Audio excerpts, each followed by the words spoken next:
Cuando el B-1 Lance entró en el espacio aéreo de Yemen, no fue con la intención de patrullar ni de advertir. Su entrada significaba una sola cosa: el fin inminente de algo. Y ese algo resultó ser uno de los refugios subterráneos más estratégicos del movimiento Houthi. Un complejo oculto entre las montañas, protegido por toneladas de concreto, tecnología iraní de interferencia y la arrogancia de quienes creyeron que el subsuelo era sinónimo de invulnerabilidad. Pero esa madrugada, un relámpago supersónico cortó el cielo y redefinió el campo de batalla. Porque ese día, por primera vez en el conflicto, el B-1 Lance no solo sobrevoló Yemen. Ese día, atacó. Y borró un objetivo del mapa. Todo comenzó 48 horas antes. Una operación de vigilancia detectó una inusual concentración de señales de comando, intercambios de coordenadas, tráfico encriptado y presencia de vehículos de carga pesada entrando y saliendo de un mismo punto del norte yemení. A primera vista, parecía otra base logística Houthi. Pero algo no cuadraba. Las emisiones electrónicas no eran locales. Se trataba de ondas de largo alcance, como si estuvieran retransmitiendo hacia otros frentes. Ese detalle cambió todo. Porque si esa instalación era una estación de reenvío, entonces su destrucción significaría mucho más que un ataque.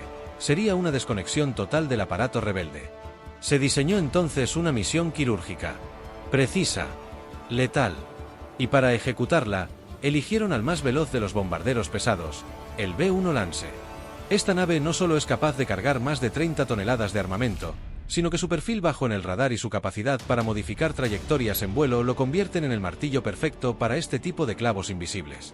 Se le dotó con bombas GBU-31 de penetración, diseñadas para explotar varios metros bajo tierra. La salida se programó para la madrugada, cuando la cobertura satelital aliada estuviera en su punto más alto y los sistemas antiaéreos enemigos en su nivel más bajo de alerta. A las 4:32, hora local, el B-1 cruzó la línea invisible que divide el mar de Omán del desierto de Hadramaut. Nadie lo vio. Nadie lo escuchó. Voló a baja altitud, esquivando colinas y valles como una sombra. En tierra, los operadores hutíes seguían confiando en la profundidad de su escondite.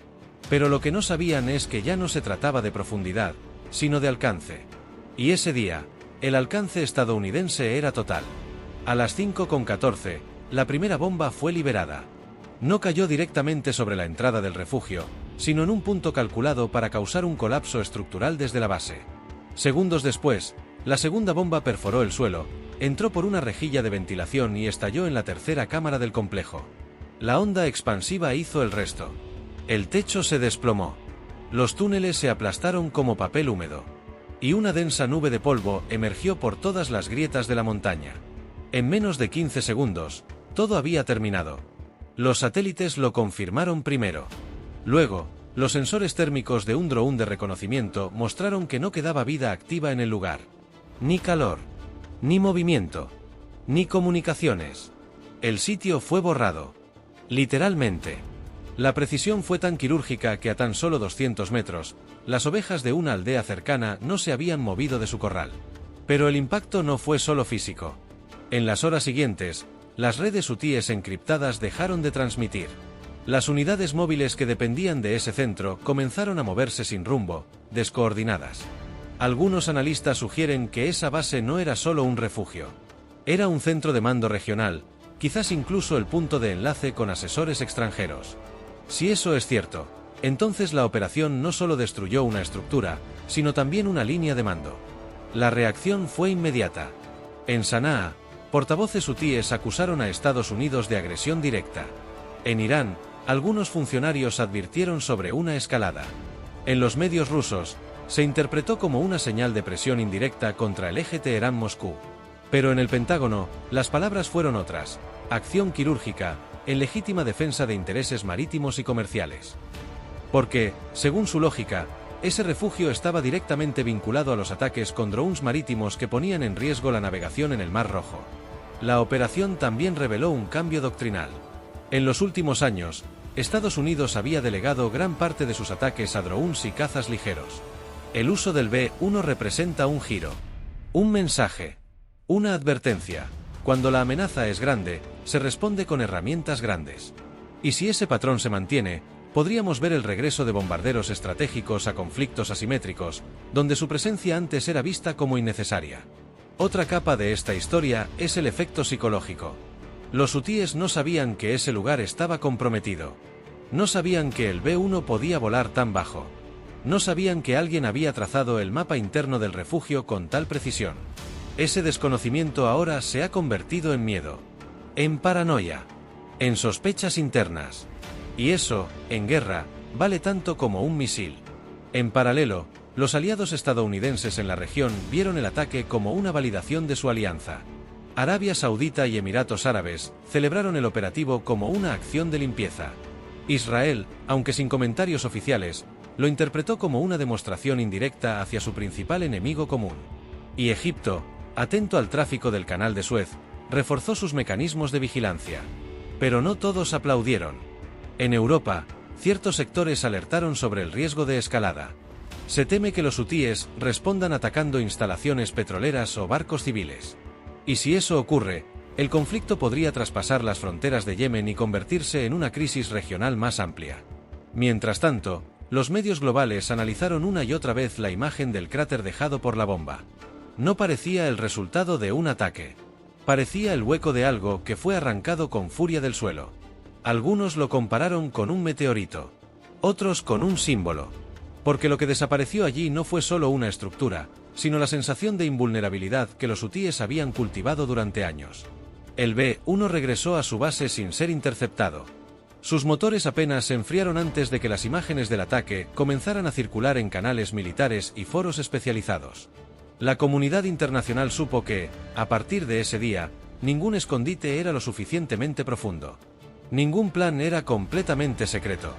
Ningún líder estaba a salvo bajo tierra. Las horas siguientes al ataque estuvieron marcadas por una cadena de decisiones silenciosas, pero definitivas. En cuestión de minutos, bases hutíes en otras regiones comenzaron a ejecutar evacuaciones parciales. Vehículos cargados de equipamiento electrónico salieron en fila desde refugios remotos hacia localizaciones móviles. No hubo comunicados, ni proclamas de resistencia, solo un patrón claro: sabían que estaban siendo observados. El miedo, ese que no se dice pero que paraliza, se apoderó de los mandos rebeldes. El golpe había sido tan quirúrgico, tan contundente, que ni siquiera les dio tiempo de reaccionar con propaganda. Mientras tanto, en el centro de operaciones que coordinó la misión, el análisis postimpacto reveló algo inesperado. Entre los fragmentos del complejo destruido, se detectaron señales de estructuras metálicas no registradas. Posiblemente, nuevas salas de comando en construcción, lo que sugiere que el blanco elegido tenía una importancia mayor de la anticipada. Había planes en marcha. Algo grande se gestaba bajo esa montaña. Y el B-1 lo pulverizó antes de que pudiera desplegarse. En los canales internos de análisis militar estadounidense, se comenzó a debatir si este modelo de intervención debía institucionalizarse. ¿Por qué no convertir al B-1 en una herramienta habitual en conflictos de bajo perfil? Su potencia disuasoria era evidente, y su presencia podía bastar para frenar movimientos enteros sin necesidad de desplegar tropas. Era una doctrina del impacto selectivo, pero con el peso de una fuerza que no admite respuestas proporcionales. La arquitectura del ataque también se estudió a nivel académico.